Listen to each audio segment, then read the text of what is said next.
Assalamualaikum warahmatullahi wabarakatuh. Bismillah walhamdulillah wassalatu wassalamu ala rasulillah Muhammad ibn Abdillah wa la hawla wa la quwwata illa billah. Qala rabbi shrah li sadri wa yassir li amri wahlul 'uqdatam min lisani yafqahu qawli. Qalu subhanaka la ilma lana illa ma 'allamtana innaka antal alimul hakim. Rabbana iftah bainana wa baina qaumina bil haqqi wa anta khairul fatihin. Amin ya rabbal alamin. Ashabal fadilah wa samaha, para alim, para sepuh, para tokoh masyarakat yang sangat saya hormati, para jamaah majelis taklim yang mudah-mudahan selalu mendapatkan curahan rahmat dari Allah Subhanahu wa taala. Alhamdulillah Allah senantiasa mencurahkan nikmatnya, rahmatnya kepada kita, sehingga kita pada malam hari ini masih ditakdirkan untuk duduk di majlis ini, hadir di majlis ini demi untuk melaksanakan salah satu perintahnya, yaitu menuntut ilmu. Mudah-mudahan duduk kita dan hadir kita di tempat ini benar-benar mendapat ridho dari Allah Subhanahu wa taala. Para jemaah yang dirahmati Allah, sebagaimana biasa kajian kita awali dengan pembacaan Ummul Quran surat Al-Fatihah. Al-Fatihatu ila hadratir ruhi sayyidina wa habibina wa syafi'ina wa qurrati a'yunina wa maulana Muhammadin sallallahu alaihi wasallam, wa hadrati abaihi wa ummahatihi wa dhurriyyatihi wa ikhwanihi minan nabiyyin wal mursalin wa ali kullin wa ashabi kullin wa tabi'in wa tabi'it tabi'in lahum bi ihsan ila yaumiddin, wa ila arwahi abaina wa ummahatina wa ajdadina wa jaddatina wa a'mamina wa ammatina wa akhwalina wa khalatina wa ustadina wa ustadina wa masyayikhina wa masyayikhina wal musannifin wal muallifin wal kitab alladhi ta'allamnahu qara'nahu wa ulama'is salihin al amilin jami'a lillahi ta'ala ajma'in. Al-hadratu syahal qutbi rabbani wal arif as-samadani Syekh Abdul Qadir Jilani radhiyallahu anhu, usul hadratil Imam Zainuddin Al-Malibari wal Imam Abu Bakar Asy-Syatta, usulihim wa furihim wa qarabatihim wa man intasab ilaihim wa la jami' masyayikh ahadina miftahu lana makasan, usulihim wa furihim wa qarabatihim wa man intasab ilaihim anna Allah yaghshahum bir rahmah wal maghfirah wa yasqimul jannah wa yu'li darajatihim fil jannah wa yanfa'una bi barakatihim wa asrarihim wa anwarihim wa ulumihim wa nafahatihim fid din wa dunya wal akhirah wa la jami'il muslimin والمسلمات والمؤمنين والمؤمنات وهم الجميع بالرحمة والمغفرة لهم الفاتحة. أعوذ بالله من الشيطان الرجيم. بسم الله الرحمن الرحيم. الحمد لله رب العالمين الرحمن الرحيم مالك يوم الدين إياك نعبد وإياك نستعين اهدنا الصراط المستقيم صراط الذين أنعمت عليهم غير المغضوب عليهم ولا الضالين. رب اغفر لي ولوالدي آمين. بسم الله الرحمن الرحيم.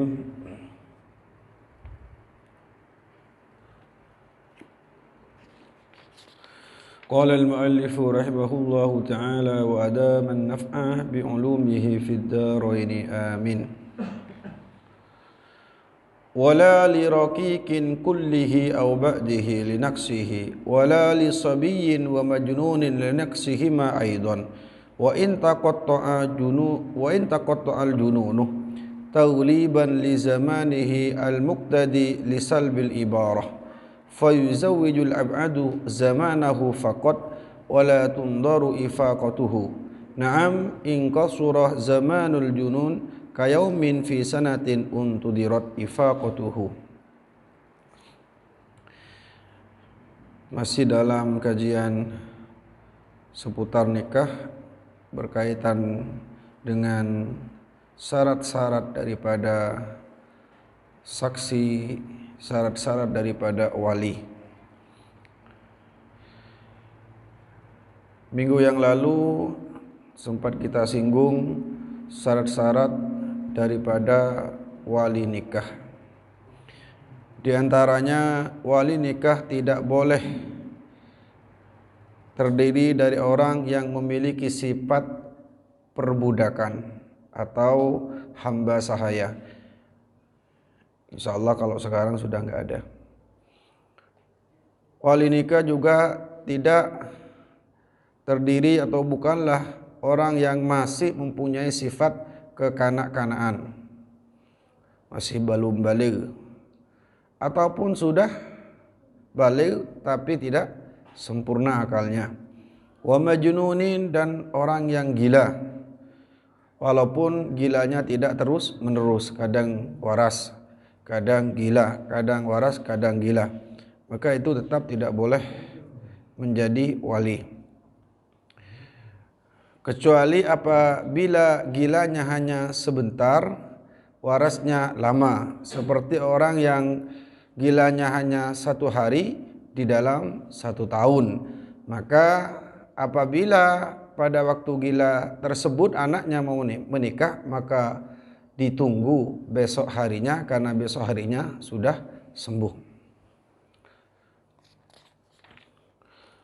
Wa kadhil jununi dzu alamin yushghiluhu anin nadhari bil maslahah wa muqtallun nadhari binahwi haramin wa man bihi ba'dal ifaqa atharu khabalin tujibu hiddatan fil khuluq. Masuk dalam kategori gila atau disamakan seperti orang yang gila hukumnya tidak boleh jadi wali adalah mereka yang sedang mengalami sakit yang parah, di mana sakitnya itu sampai menjadikan dia gagal fokus, tidak bisa memandang, tidak bisa melihat kebaikan dalam hal suami istri karena sakitnya itu. Sehingga orang seperti ini tidak boleh menjadi wali. Ada orang sakit di mana sakitnya itu sampai menyebabkan dia, kalau bahasa sekarang, gagal fokus. Menyebabkan dia menjadi orang yang tidak bisa memandang, menilai baik dan buruknya tentang masalah pernikahan. Seperti apa contohnya kalau sekarang? Orang yang sakit sehingga dengan sakitnya itu fokusnya dia, pikiran dia ini hanya tertuju dengan sakitnya, sehingga melupakan hal-hal yang di luar yang berkaitan dengan penyakit itu, dan akhirnya dia tidak bisa memandang dan menilai dengan baik tentang perkara-perkara yang ada di dalam pernikahan. Orang seperti ini juga tidak sah menjadi wali. Wa muhtallun nadhar binahwi haramin, orang yang juga akalnya kurang sempurna karena faktor umur yang sudah sangat tua. Orang yang sudah akalnya sudah tidak sempurna bisa dikatakan pikun karena faktor umur yang sangat tua. Ini juga tidak sah menjadi wali. Jadi ada seorang perempuan, bapaknya ini sudah tua, katakanlah 100 ke atas, dan akalnya sudah tidak normal. Maka orang seperti ini tidak sah juga menjadi wali. Wa man bihi ba'dal ifaqu atharu khabalin tujibu hiddatan fil khuluq. Dan orang yang mengalami sakit yang berat, kemudian setelah sembuh ada nampak atau ada bekas-bekas pengaruh dari penyakit tersebut sehingga dia juga kurang normal akalnya. Sembuh, sakitnya sembuh, setelah sakit keras sembuh, tapi setelah itu dia akhirnya kecerdasan akalnya ini mengalami gangguan. Intinya kalau dilihat dari semua persyaratan ini, tidak boleh menjadi wali nikah dan tidak sah menjadi wali nikah mereka yang punya gangguan akal. Jadi faktornya apa saja, baik karena sakit, atau karena memang bawaan, atau memang karena faktor umur yang sangat tua sehingga akalnya tidak normal. Lah semuanya itu juga tidak boleh dan tidak sah menjadi wali nikah. Jadi jangan dipaksakan. Ya tentunya ini pengurus KUA, pengurus kantor urusan agama lah. Jadi kalau dilihat orang tuanya sudah tidak memenuhi syarat ini, maka harus dipindahkan kepada yang lain. Jangan dipaksakan dia menjadi wali nikah. Kadang orang tuanya sedang sakit keras, dan akalnya sudah nggak begitu nyambung sudah, karena sakitnya itu. Kadang tanya, anaknya datang, ini siapa? Anaknya tidaknya. Saking karena faktor sakitnya itu. Dia itu sudah nggak bisa jadi wali. Jangan dipaksakan dia jadi wali. Kadang masih didatangi oleh petugas ke rumah sakit, dituntun untuk pasrah wali. Nggak sah dia. Jadi wali sudah nggak sah. Nggak usah dituntun pasrah wali. Dia sudah nggak sah jadi wali.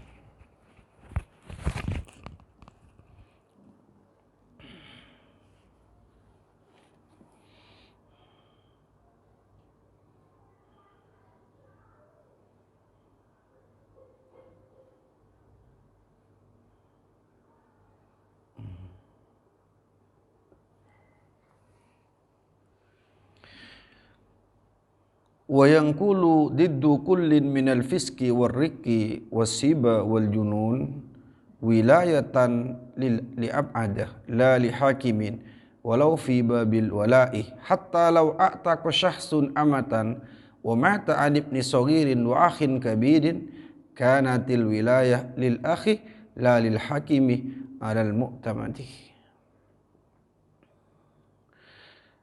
Kalau wali sudah tidak memenuhi syarat seperti fasik, walinya ada sifat hamba sahaya, kemudian walinya masih kecil atau walinya ada gangguan akal, maka walinya pindah kemana? Apa ke hakim atau walinya pindah kepada urutan selanjutnya?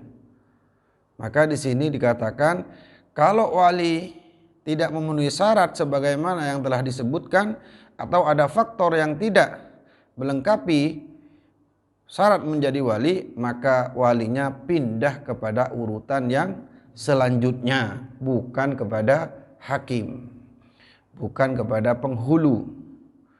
Jadi kalau walinya fasik, di kasolat atau pemabuk, pezina, pembunuh, kalau anaknya mau nikah, bagaimana?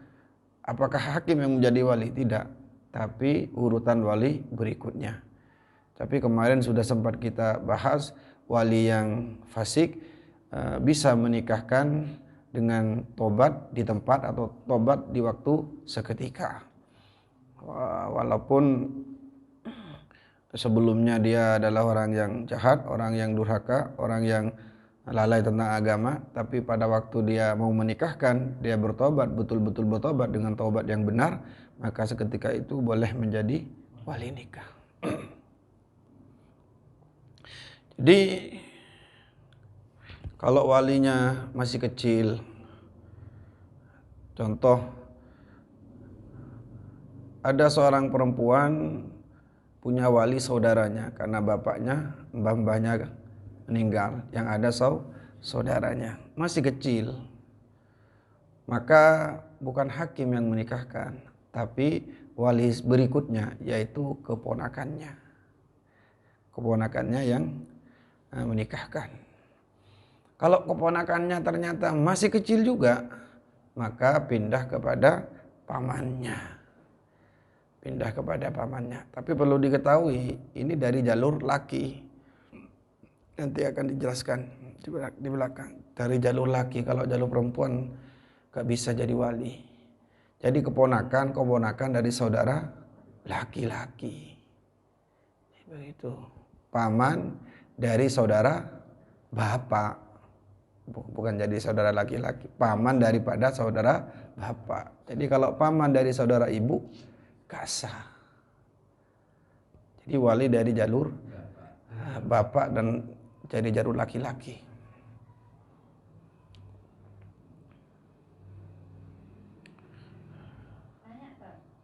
Monggo. Kalau misalkan punya adik laki-laki, itu wali yang didahulukan paman atau adiknya? Dari ya secara otomatis dari pihak laki-laki, karena orang tua misalkan tidak ada. Adik, Bu. Orang tua laki-laki tidak ada. Adiknya sudah cukup umur? Adik misalkan 17 tahun lebih. Ya, sudah cukup umur. Kali 15 tahun sudah balik. Kan itu adik atau Adik. Saudara, nanti setelah ini urutan wali. Lah ini kadang memang menjadi masalah di masyarakat. Kayaknya saudara bapak itu lebih didahulukan daripada yang lain. Paman, saudara bapak. Jadi ketika ini memang terjadi di masyarakat, di kalangan mereka awam, kayaknya saudara bapak itu otomatis langsung menjadi posisi, mengganti posisi bapak. Kalau dari segi sosial ya, memang saya akui, apalagi di kampung masih kental yang begitu. Jadi saudara bapak otomatis ketika ada seorang meninggal orang tuanya, saudara bapak itu yang menjadi penanggung jawabnya dalam hal sosial. Tapi kalau dalam masalah hukum nikah menjadi wali tidak. Kalau yang menanggung jawab pernikahan bisa, yang ngurusin nikahnya, undangan, ngatur acara akad nikahnya, iya. Yang menjadi penerima tamu, iya. Menjadi tuan rumah, iya. Tapi untuk wali nikah bukan. Bukan saudara bapak, saudaranya sendiri. Saudaranya sendiri.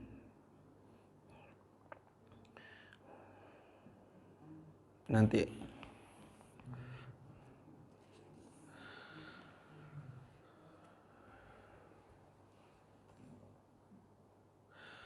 wala wilayata aidan li unthan fala tuzawwiju imra'atun nafsaha walau bi'idni man waliyaha wala banatiha.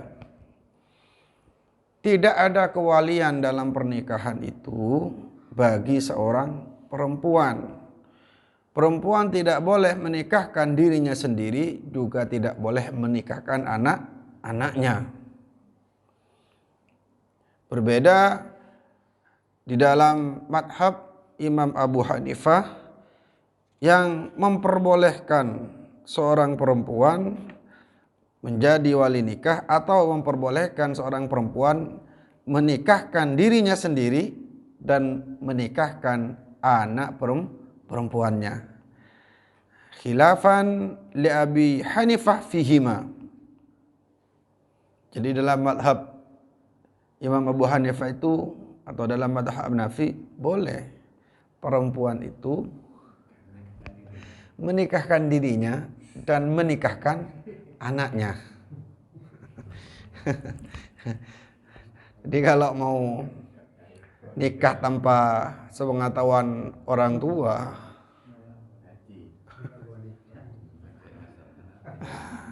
tapi kan kita nggak tahu syarat-syaratnya. Syarat-syaratnya dari madhab Abu Hanifah. Ya, kalau mau menikah seperti ini, mau artinya seorang perempuan menikahkan dirinya sendiri. Kayak apa ya? Saya nikahkan diri saya sendiri. Ya. Ya kalau mau belajar madhab Abu Hanifah nggak apa-apa.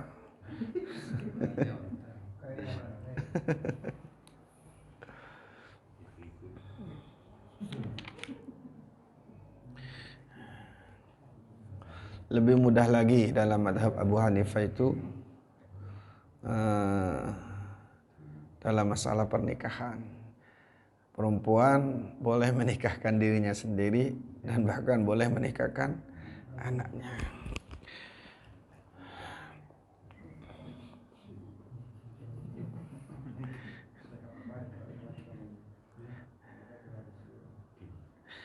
Karena di dalam madhab Syafi'i wali nikah itu disyaratkan harus adalah. Adalah itu di antara kriterianya juga harus laki-laki. Perempuan tidak masuk dalam kategori adalah. Adil. Adalah itu harus terdiri dari laki-laki. Maka perempuan di dalam madhab Syafi'i ini tidak boleh menikahkan dirinya dan tidak boleh menikahkan anak perempuannya.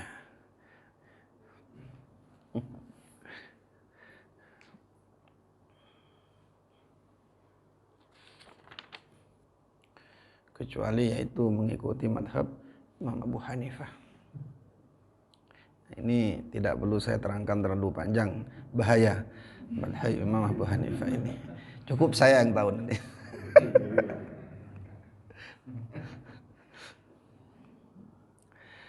Wa yuqbalu iqraru mukallafatin bihi li musaddiqiha wa in kadzdzabaha waliyuha li'anna nikaha haqquz zawjaini fa yasbutu bi tasaduqihima. Pengakuan pernyataan seorang perempuan diterima, dibenarkan akan adanya pernikahan dengan seorang laki-laki walaupun itu tidak diterima, tidak disetujui atau ditolak oleh walinya. Di pengakuan atau pernyataan seorang perempuan bahwa dia telah menikah dengan seorang laki-laki dan laki-lakinya membenarkan tentang adanya pernikahan itu, maka pernyataan seperti itu dibenarkan dan diterima di dalam agama walaupun orang tuanya menolak.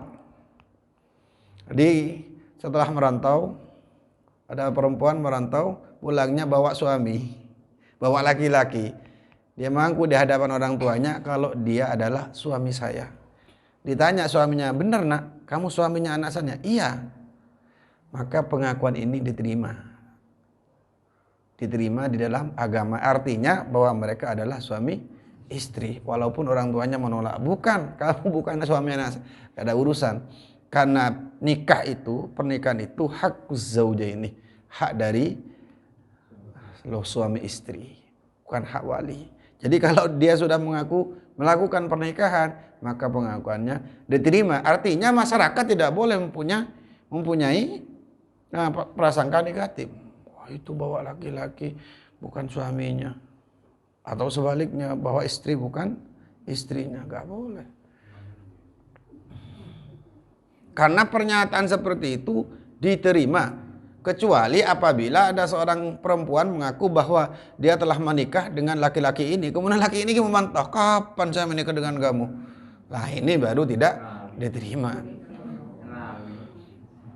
Jadi kalau pengakuan itu dinyatakan oleh salah satu suami atau istri dan dibenarkan oleh salah satunya, maka sah pengakuannya. Pengakuan itu sah. Nikahnya bagaimana? Ini enggak bahas soal nikahnya. Kita enggak tahu nikahnya siapa enggak, tapi pengakuannya itu dibenarkan. Artinya bahwa kita tidak boleh mempunyai tuduhan-tuduhan yang negatif terhadap orang tersebut.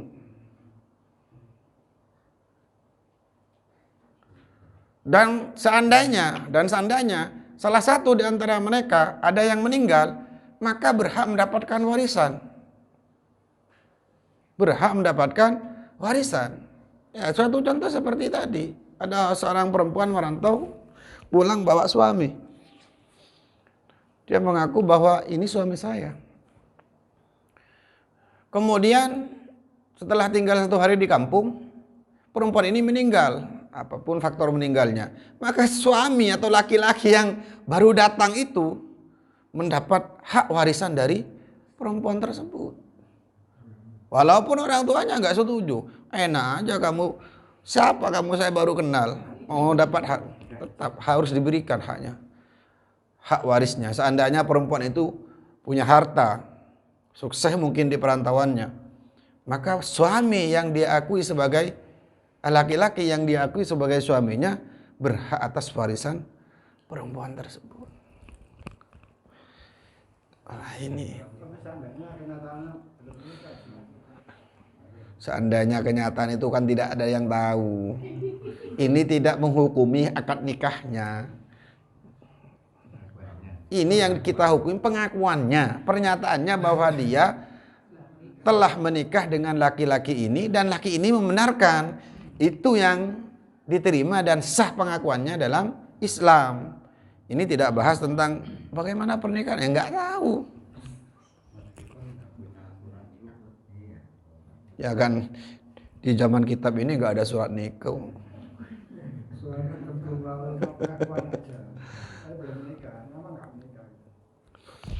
Ya kita kan nggak ngurusin nikahnya.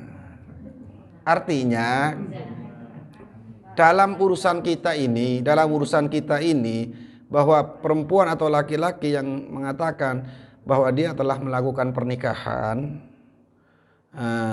dan pengakuan itu dibenarkan oleh kedua belah pihak, maka kita yang mengetahui itu tidak boleh mempunyai anggapan-anggapan buruk karena kita harus menerima pengakuan tersebut. Gak usah kita usil nyelidiki, nelpon sana sini, nelpon kalau dia merantau di mana, Jakarta, telepon orang, gak usah apa urusan dengan kita. Gak ada urusan dengan kita. Kalau dia mengaku telah menikah dan dibenarkan oleh suaminya, sudah dia adalah suami istri di hadapan kita. Adapun ternyata dia bohong, tanggung jawab mereka di hadapan Allah. Terkecuali kalau kita tahu memang kalau dia bukan suami istri. Kalau kita sama-sama di kampung, kemudian kita mau cari tahu, telepon sana sini, telepon saudaranya yang ada di perantauan. Kebetulan perempuan ini merantau di Jakarta, katakanlah Jakarta Pusat. Oh, tetangganya punya saudara merantau di Jakarta Pusat. Telepon, saya mau tanya, benarkah Fatimah itu menikah dengan laki-laki dari, katakanlah dari Ambon? Apa enggak? Saya enggak pernah tahu. Orang dia enggak tahu, belum tentu kan dia tahu. Kemudian disebarkan, enggak pernah menikah dia. Nah, ini akhirnya menyebar fitnah. Siapa yang tanggung jawab kalau seperti itu?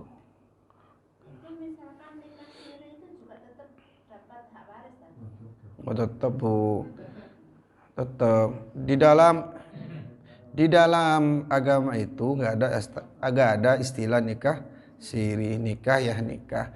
Cuma karena kita berada di suatu negara yang negara punya aturan, maka aturan itu juga wajib kita taati.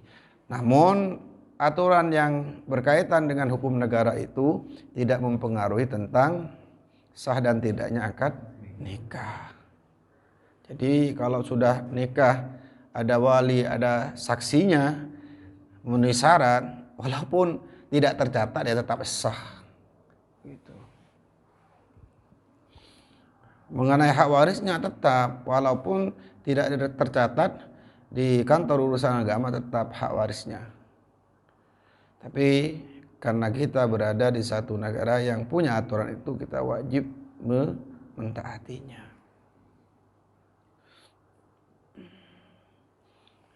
Jadi sudah paham ya.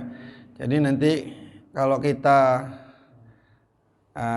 melihat, menyaksikan ada tetangga kita bawa laki-laki pulang merantau, kemudian dia mengatakan ini suami saya, dan ketika laki-laki ditanya, iya benar saya istrinya, kita sudah hindari daripada persangka buruk, karena kita harus menerima pengakuan atau pernyataan tersebut. Tapi seandainya orang tuanya perempuan itu kan tidak tahu. Ini kan sudah ada pernyataan dia. Wa in kadzabaha waliyuha, walaupun walinya tidak menyetujui, walaupun walinya menolak dan bahkan mengatakan bahwa walinya pembohong ini. Artinya tidak percaya, menyangkal. Wa in kadzabaha, walaupun pengakuan anaknya itu disangkal oleh walinya. Berarti kan nggak dikasih tahu walinya. Ini aturannya nanti.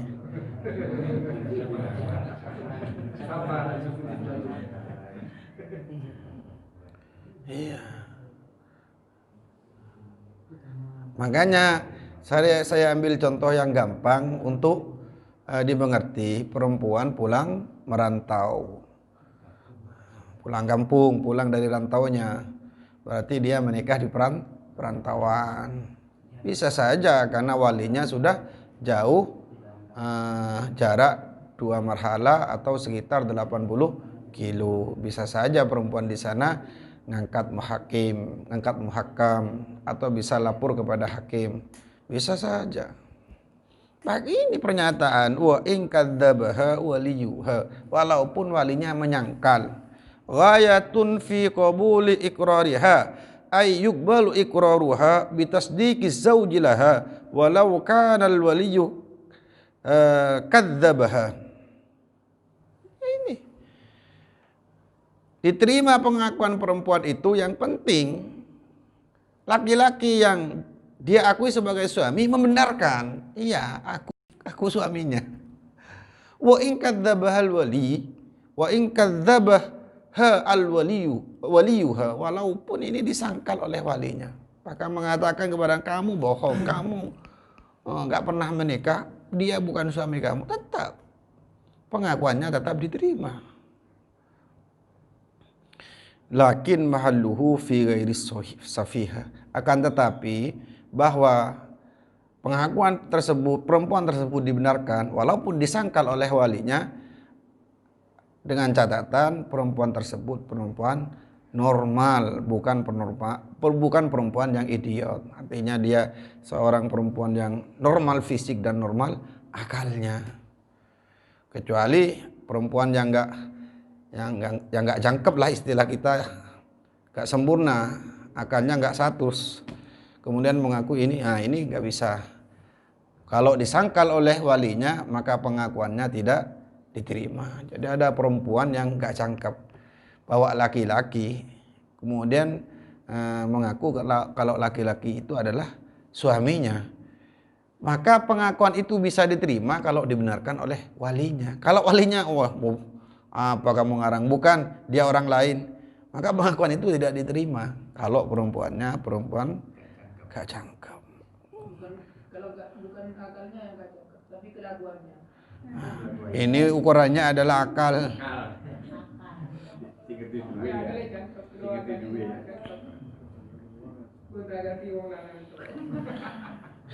Kenapa di sini dikatakan la'annan nikah, alasannya haqquz zaujaini fasbutu bi tasadukihima wala yu'athiru ingkarul ghairi lahu, karena pernikahan itu hak suami istri.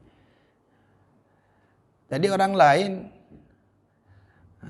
katakanlah di sini dikatakan wala yu'athiru ingkarul ghairi, enggak ada pengaruh kalaupun orang lain mengingkarinya. Jangankan tetangga, diingkari bapaknya saja tetap diterima pengakuannya, apalagi cuma tetangga. Bapaknya yang menyangkal, hukum tetap mengatakan pengakuannya diterima. Kok tetangganya kadang kepo?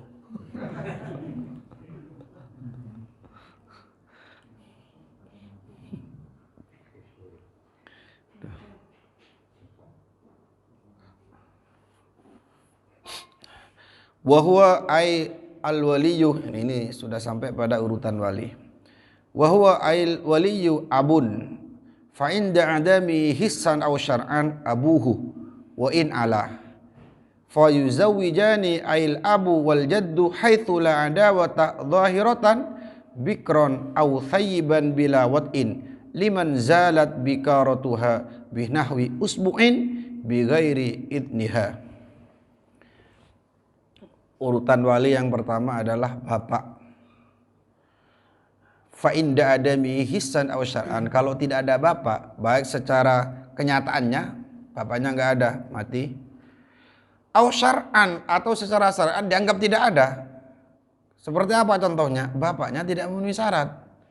Seperti tadi, bapaknya fasik, Seperti tadi, bapaknya punya sifat hamba saya, gila, atau hal-hal yang menyebabkan dia tidak normal akalnya, apa saja faktornya, maka dianggap tidak ada. Kalau demikian, kalau sudah dianggap tidak ada, siapa selanjutnya? Abuhu, bapaknya bapak, mbah, kakek. Wain ala, sampai ke atas, kakek. Kakeknya nggak ada, kakeknya nggak ada, bapaknya kakek. Siapa itu? Buyut. Buyutnya nggak ada, bapaknya buyut. Kalau bapaknya nggak ada, apalagi buyutnya.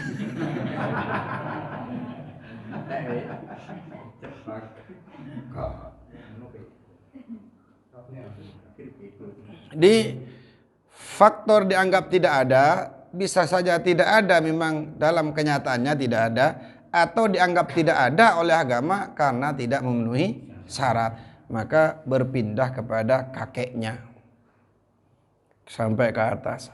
Lah, khusus dua wali ini, bapak dan kakek, ini punya kebijakan yang lebih di antara wali-wali yang lain. Apa yang masuk kebijakan yang lebih? Karena keduanya boleh menikahkan seorang perempuan yang masih perawan atau perempuan yang hilang keperawanannya, tapi bukan karena faktor hubungan suami istri, faktor yang lain, ya, olahraga atau jatuh dan lain sebagainya. Walaupun perempuan tersebut tidak setuju. Saya ulang lagi, khusus untuk wali bapak dan kakek. Ini yang di dalam kitab diistilahkan dengan wali mujbir. Dua orang ini, bapak dan kakek, di dalam kitab itu diistilahkan dengan wali mujbir. Wali yang boleh memaksa. Boleh memaksa perempuan yang tidak mau menikah, dipaksa menikah atau dipaksa dinikahkan. Itu sah kalau yang menikahkan bapak atau kakeknya. Bapak atau kakeknya.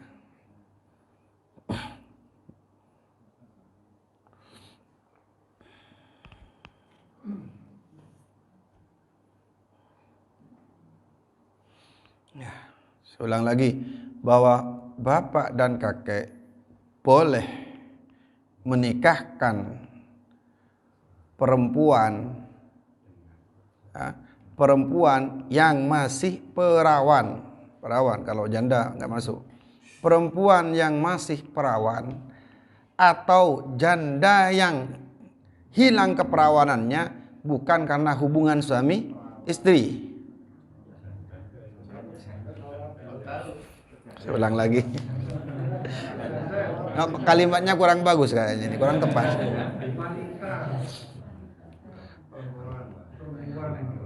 Ya, wanita, karena begini dulu, kategori pembeda antara perawan dan janda itu terletak daripada urat keperawanannya. Jadi kalau urat keperawanannya masih ada, perawan. Kalau urat keperawanannya sudah tidak ada, janda dalam istilah kitab. Kalau dalam kitab sosial kan tidak. Kalau belum menikah, perawan. Walaupun terkadang sudah hilang keperawanannya, bolak-balik hilangnya, tapi belum menikah dikatakan perawan. Kalau sudah menikah dikatakan janda, walaupun kadang belum sempat hubungan suami istri. Jadi ada perempuan menikah dengan orang belum sempat hubungan atau belum sempat malam pertama, pisah. Ini tetap dikatakan perawan, bukan janda dalam istilah kitab. Berbeda dalam istilah sosial. Kalau sudah menikah, ini janda. Jadi saya kembalikan lagi. Jadi yang dimaksud perawan dan janda dalam kitab ini ya, dalam istilah kitab, perawan adalah mereka yang masih segelnya masih utuh lah, seperti itulah. Janda adalah mereka yang sudah lepas segel, nah seperti itu. Kembali kepada pembahasan. Kembali kepada pembahasan. Bapak dan kakek boleh menikahkan wanita atau perempuan yang masih berstatus perawan atau janda yang segelnya lepas karena faktor alami atau faktor kecelakaan. Kecelakaan bukan berarti kecelakaan dengan orang lain, bukan. Jatuh dari naik sepeda, akhirnya urat keperawanannya hilang, lepas. Atau karena di sini dikatakan wahiddati haidin, karena haid yang sangat dahsyat hingga urat perawannya putus. Ini faktor-faktor yang menghilangkan urat keperawanan tanpa harus hubungan suami istri, katakanlah seperti itu.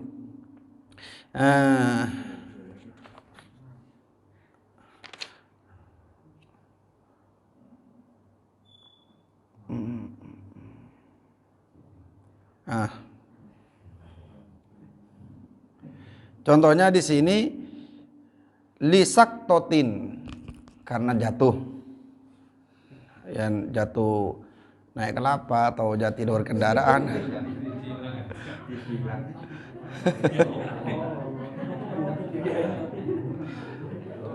Ini yang pertama. Wahiddati haidin, dan dahsyatnya keluar darah haid. Jadi yang keluar mungkin darahnya bukan kayak seperti aliran kali, seperti aliran sungai. Kali kecilan.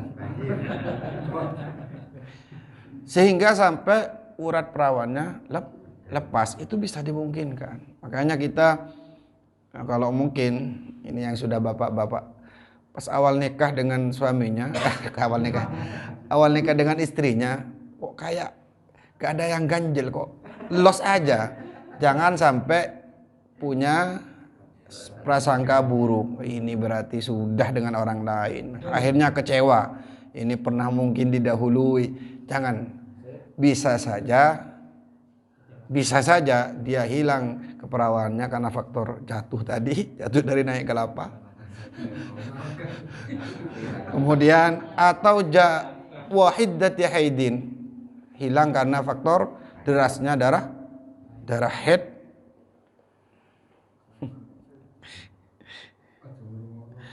Wa in fi duburiha, atau melakukan hubungan tapi tidak di dalam kemaluannya, di kuburnya, tapi di duburnya. Ini yang ini walaupun jadi ada orang perempuan melakukan hubungan dengan laki-laki tapi enggak di kubur tapi di dubur. Kok yang putus urat perawannya? Nah, ini juga masuk dalam kategori perawan masih. Dalam hukum. Saya ulang lagi ya.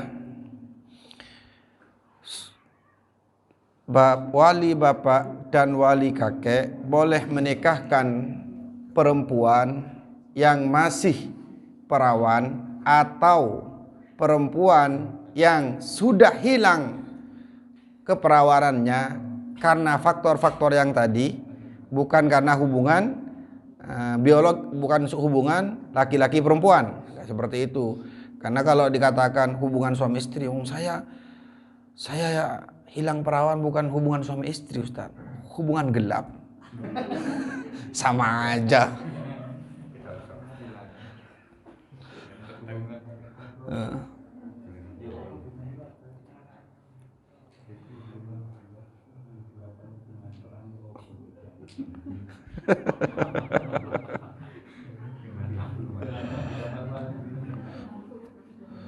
Bahkan di sini di dalam kitab bahaya juga ini.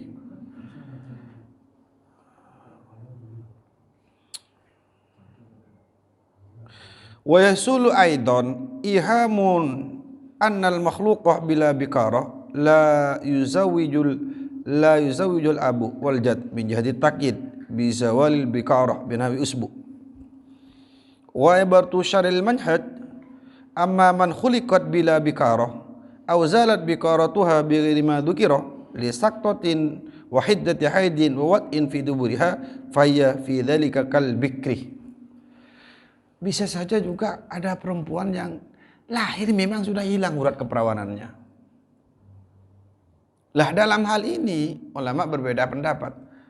Kalau hilang keperawanannya memang sejak lahir, bagaimana? Ada yang mengatakan berarti wali bapak dan wali kakek nggak boleh menikahkan paksa karena sudah dikatakan tidak perawan. Tapi menurut ulama yang lebih kuat pendapatnya mengatakan tetap bapak dan kakek sebagai wali mujbir boleh menikahkan paksa seorang perempuan yang hilang keperawanannya, bukan hilang keperawanannya, yang lahir memang tidak perawan.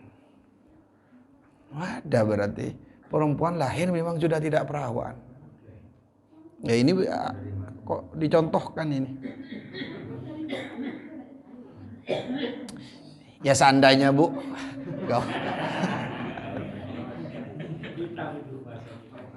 Ya.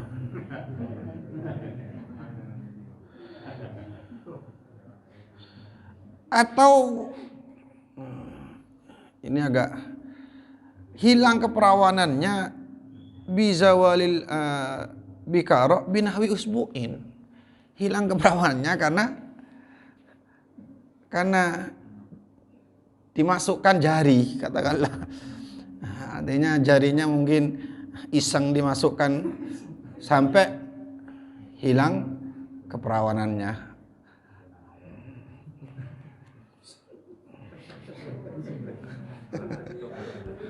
Yalah, seperti itu. Maka khusus bagi wali bapak dan wali kakek boleh menikahkan wanita tersebut bighairi idniha tanpa persetujuannya. Tapi dengan catatan masih ada syarat-syaratnya. Pertama, syaratnya adalah haitsu la adawata dhahirah. Antara wali dan anaknya tidak ada permusuhan yang nampak. Kalau antara wali dan anaknya ada permusuhan yang nampak, maka tidak sah. Ini kok bisa ya. Jadi ada orang tua atau ada anak bermusuhan dengan orang tuanya, atau sebaliknya orang tua bermusuhan dengan anaknya. Gak tahu gegeran apa. Dan permusuhan itu nampak, diketahui oleh orang. Kalau bapak ini memang benci anaknya,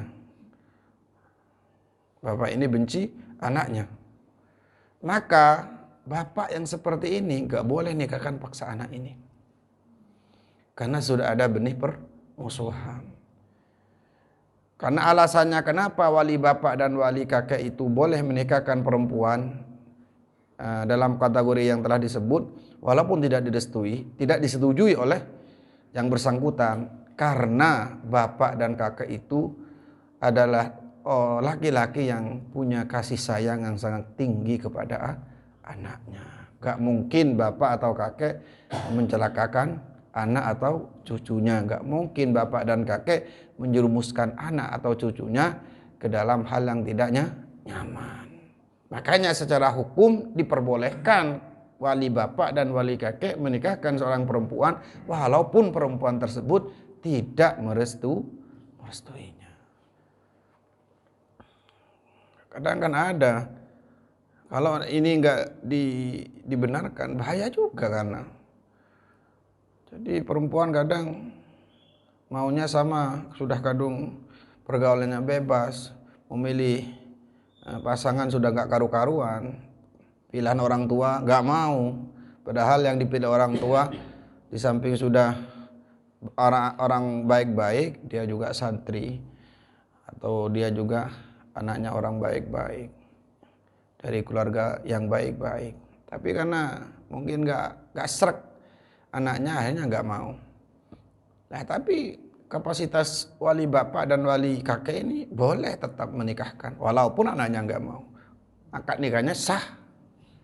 Yang penting sebelumnya tidak nampak permusuhan antara bapak dan anak tersebut. Kalau ada permusuhan yang sudah nampak di antara anak dan bapak tersebut, maka bapak nggak sah menikahkan paksa anak tersebut. Boleh kalau sudah ada restu atau izin dari anak tersebut. Ini yang pertama. Yang kedua, syarat boleh nikah paksa itu apabila antara calon dan anaknya tidak ada permusuhan. Jadi katakanlah Abu Bakar punya anak namanya Fatimah. Kemudian Bakar menjodohkan Fatimah dengan laki-laki yang bernama Umar, katakanlah seperti itu. Fatimah nggak mau, tetap saja dinikahkan oleh Bakar.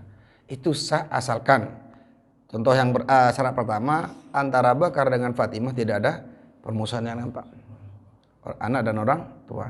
Kemudian antara Fatimah dengan Umar tidak ada permusuhan. Kalau memang sebelumnya sudah ada permusuhan, gak usah dipaksa. Bapaknya sudah tahu jelas-jelas anaknya yang namanya Fatimah tukaran sama Bakar dan menjadi musuhnya lama, kok malah dijodohkan dengan Umar, dengan musuhnya, ini gak sah. Gimana? Iya. Kalau cuma karena faktor itu nggak ada masalah. Bakar memaksa Fatimah untuk dinikahkan dengan Umar karena Bakar punya hutang banyak kepada Umar, nggak ada masalah. Nggak ada masalah.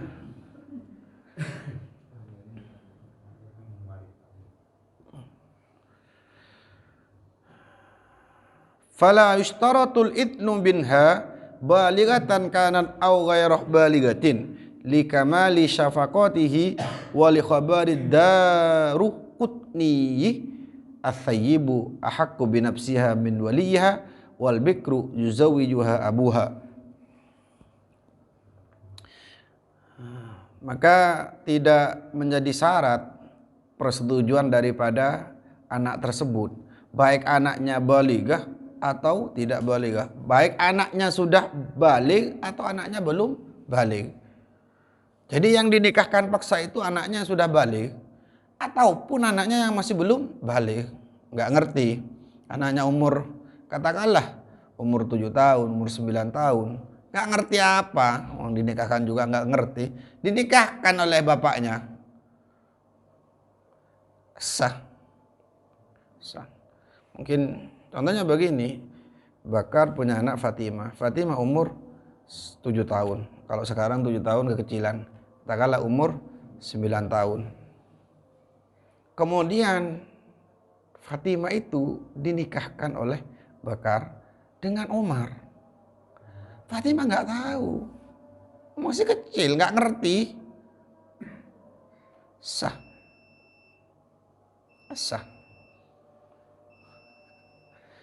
Sebagaimana yang terjadi dengan pernikahan baginda Rasulullah SAW dengan Siti Aisyah. Sebagian riwayat mengatakan umurnya 9 tahun, ada sebagian mengatakan 7 tahun. Karena yang menikahkan Abu Bakar, ya sah. Abu Bakar adalah wali mujbirnya. Bapak dan kakek itu dikatakan wali mujbir. Selain dari dua orang ini nggak boleh maksa, karena dua ini orang ini yang dikatakan wali mujbir. Ini menarik tentang pernikahan dengan wali mujbir ini. Kita lanjutkan di minggu yang akan datang. Mudah-mudahan Allah masih memberikan kita kesehatan jasmani dan rohani, diberikan kesempatan waktu yang luas, umur yang panjang, sehingga kita masih bisa melanjutkan kajian ini. Mudah-mudahan kita senantiasa diberikan hidayah oleh Allah, diberikan taufik oleh Allah, diberikan kemudahan-kemudahan dalam hidup ini, diberikan kemudahan-kemudahan dan kelancaran di dalam hidup ini, dan akhirnya kita mendapatkan kebahagiaan hidup dunia dan kebahagiaan hidup di akhirat. Amin ya rabbal alamin. Kita tutup dengan doa bersama-sama. Bismillahirrahmanirrahim. Rabbana anfa'na bima 'allamtana, Rabbi 'allimna alladhi yanfa'una, Rabbi wa وفك أهلنا وقراباتنا ديننا ربنا انفعنا بما علمتنا ربي علمنا الذي ربي فقهنا وفقه أهلنا وقراباتي لنا في ديننا ربنا انفعنا بما علمتنا ربي علمنا الذي ينفعنا ربي فقهنا وفقه أهلنا وقراباتي لنا في الفاتحة.